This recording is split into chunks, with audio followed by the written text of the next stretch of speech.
Hello, online pipe community. Ethan, Parsimonious Piper here. It is a late Cobb Tuesday, turning dark early now. Why do we have to jump forward and back an hour at a time instead of just letting our bodies adjust? It served a purpose at one time. I don't think it does anymore. Anyway, it is Cobb Tuesday. I have my Cobb Tuesday Cobb, a Missouri Meerschaum legend, Fifth Avenue shape. Straight stem this time. That is actually an amber stem, but it has gotten black with years of use. Got my Cobb Tuesday cap. In this week's Cobb, the blend of the week is none other than Gatlin Burleyer's Creekside. Now, once more, you may ask, why in the world, Parsimonious, are you smoking an aromatic as your blend of the week? Well, this time it had to do with starting my blend of the week late. I didn't have my first bowl until Thursday or Friday, so I've only had a few bowls this week, but I'm pretty familiar with this because my last trip into the Gatlin Burleyer, I asked Richard, I said, I like Burleys and dark blends. I'm not big on aromatics, but what can you recommend that you think my wife will enjoy the room note and I will still enjoy the smoke? It turns out he gave me a sample of Creekside. Creekside is, he says, mostly burley. It has a touch of hazelnut and a touch of nougat. Well, both of those flavorings are fairly lightly applied. Now, the hazelnut probably enhances and plays around with the natural nuttiness that some burleys have, and this burley probably does.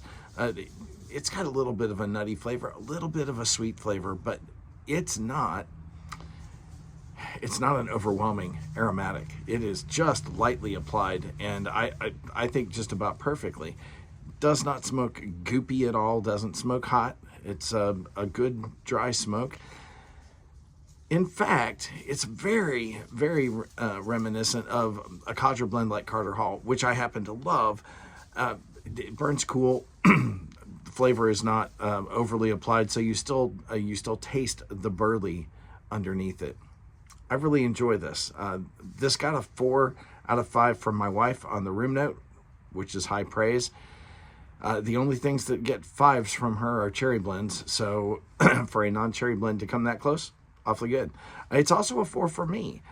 This is not something I'm going to run out and hunt for because, well, I know where to find it. So anytime I'm in Gatlinburg, I do stop by the Gatlin Burleyer, and I will probably grab a couple ounces of this, or I may just say, hey, surprise me again, Mr. Richard. It's a 1,000 batting average right now. So smokes well, tastes good, not goopy. That's what you want out of an aromatic, right? Not being an aromatic guy, the fact that it has a codgery, burly kind of taste works just great for me. Well, some of you may have seen my cap. No truer statement could be observed today. Freedom is not free. Veterans in my family on both sides, my father, my father-in-law, both of them were career officers. I had uncles and grandpas and everything else who served. For those of you who have served our country, thank you. Freedom is not free. Today is not about the ones who paid the ultimate sacrifice. That would be Memorial Day. This day is for you, those of you who have served or are serving. Appreciate more than I can say the ability that you have given us to live a mostly carefree life. We don't have to worry about nearly as much because you've done that worrying and taken those risks for us. So thank you very much. With that, folks, light something that you like. It could be a codgery aromatic. Think of veteran. Enjoy your evening.